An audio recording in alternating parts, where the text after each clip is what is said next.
तो इस समय हम वर्ल्ड हिंदू फेडरेशन के कॉन्फ्रेंस में पहुंचे हुए हैं और यहाँ हमारे साथ वर्ल्ड हिंदू फेडरेशन के व्यक्ति मौजूद हैं जो कि इंडोनेशिया से आए हुए हैं और इंडोनेशिया में संस्था की देखभाल करते हैं, साथ ही संस्था से जुड़ी हुई चीज़ों और गतिविधियों पर नज़र रखते हैं। धर्मयश नाम है इनका। सबसे पहले स्वागत करते हैं। सर, स्वागत है आपका। पहले ये बताइए यहाँ पहुँच कैसा लग रहा है? बहुत ही सुंदर, बहुत अच्छा लगा।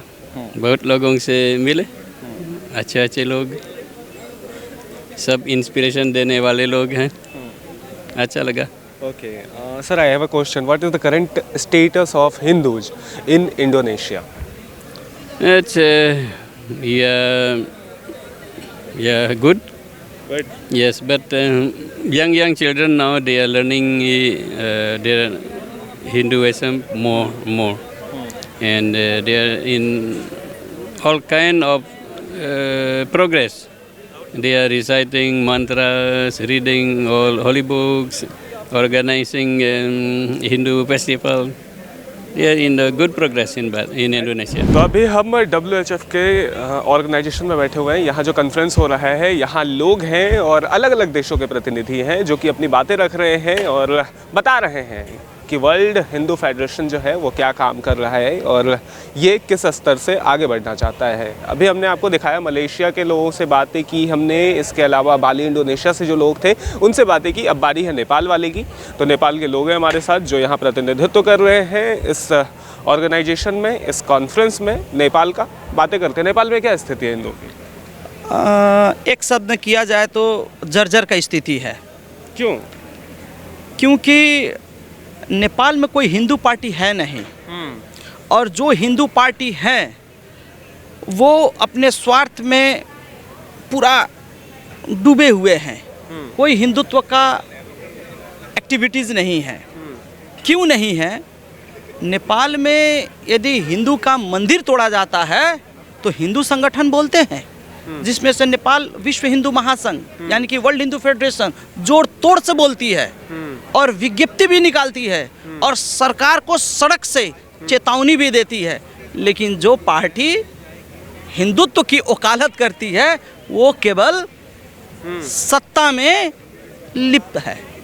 इसीलिए वो हिंदुत्व का खाल ओढ़कर, हिंदुत्व का वोट लेकर हिंदू को ही चोट देता है। फिलहाल नेपाल में हिंदुओं की स्थिति जब आपने कहा कि जर्जर है, ऐसे में आपका संगठन क्या कर रहा है?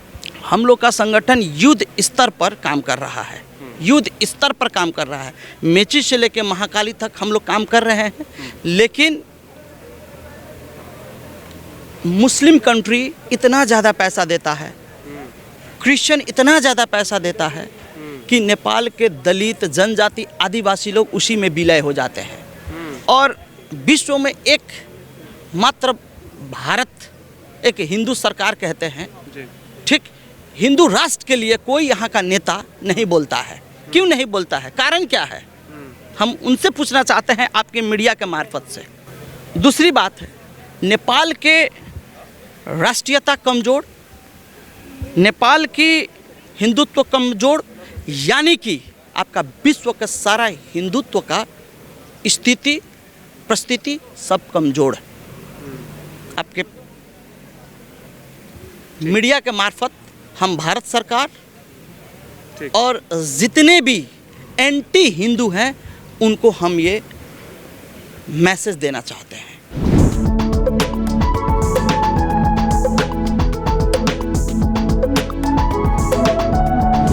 इस समय हमारे साथ जो शख्स मौजूद हैं वो त्रिनिदाद एंड टोबैगो में डिप्टी PM रह चुके हैं। चंद्रेश शर्मा नाम है और ये भारतवर्ष के लिए एक गौरव की बात है कि कोई भारतवर्षी वहाँ का डिप्टी PM होता है और वो हमारे बीच मौजूद होते हैं। सर को हिंदी इतनी अच्छी नहीं आती, इसलिए हम बातों का जो सिलसिला है वो अंग्रेजी में जारी रखेंगे। Sir, warm welcome to you and my first question is how Hindu become stronger nowadays? Hinduism is growing globally simply because the ancient teachings of Hinduism, the values attached to Hinduism, has appeal for better quality of life for all people. Hinduism talks about one family regardless of where you are. It talks about the environment. It talks about all the essential requirements for everyday living. For instance, The world is concerned, the world thinkers are concerned that we are destroying the earth. In Hindu Dharma, we protect the earth, we pray to the earth. There's a feeling if there's ever a third world war, we pray it never happens, it's going to be over drinking water. It's the Hindus that worship water all the time.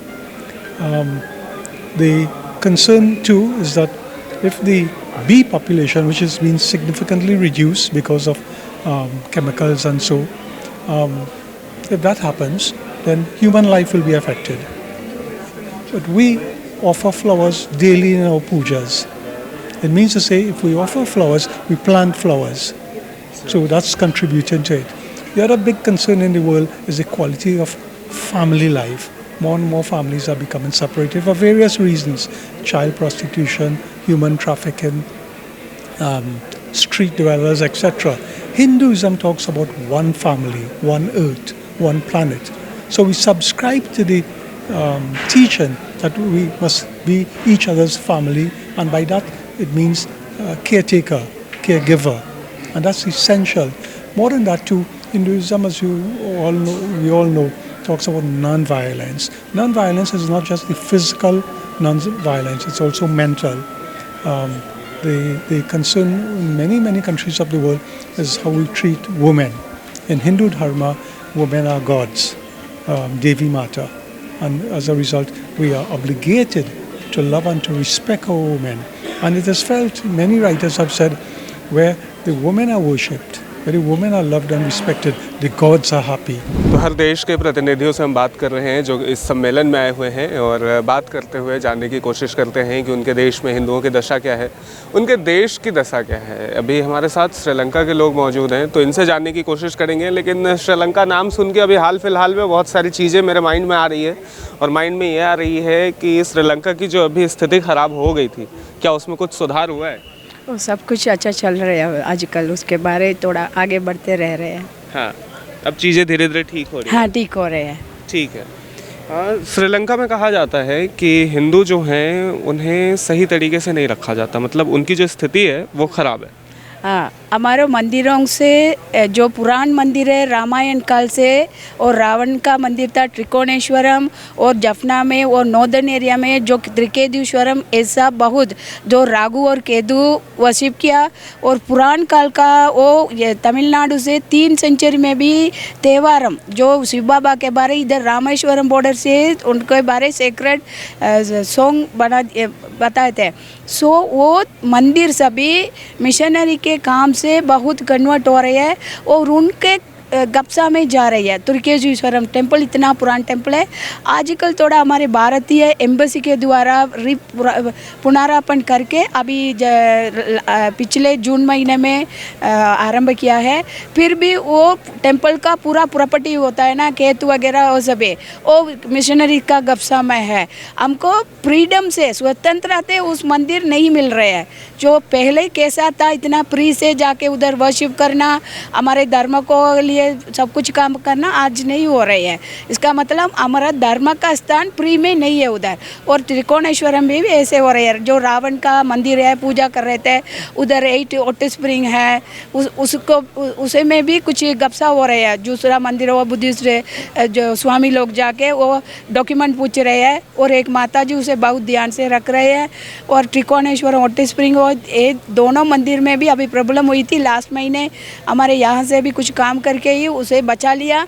तो ऐसे बहुत जगह में जो पुरान मंदिर है वो ऐतिहासिक को हटाने के लिए ऐसे काम हो रहे हैं। जो अभी नई बनवाए टेम्पल है उसका प्रॉब्लम नहीं है, जो पुरान है हमारे जो हिंदू लोगों का ही वही है, जो पुरान से ही हिंदू रहते थे, ऐसे जो एविडेंस है उसे चेंज करने की, बदलने की कोशिश कर रहे हैं। श्रीलंका में किस धर्म के लोगों की संख्या ज़्यादा है? हाँ, बुद्धिस्ट लोग हैं। बुद्धिस्ट। हाँ, ठीक है। तो ये बुद्धिस्ट इस तरीके का परिवर्तन कर रहे हैं? ये लोग तो हमको परिवर्तन में नहीं ले रहे हैं, लेकिन हमारे धर्म को मानने लोग भी बहुत है, उसके विरोध लोग भी बहुत है। जो विरोध लोग हैं वो लोग ही ऐसे करते रह रहे हैं। श्रीलंका की सरकार सपोर्ट नहीं करती, वो पीछे से सपोर्ट हो रही है कुछ ऐसे काम में के लिए भी, कुछ आधा सपोर्ट इस तरफ भी हो रही है, क्योंकि अलग अलग मिनिस्ट्री भी होता है ना, सो उस तरफ भी हो रही है, इस तरफ भी हो रही है, ऐसा काम हो रहा है।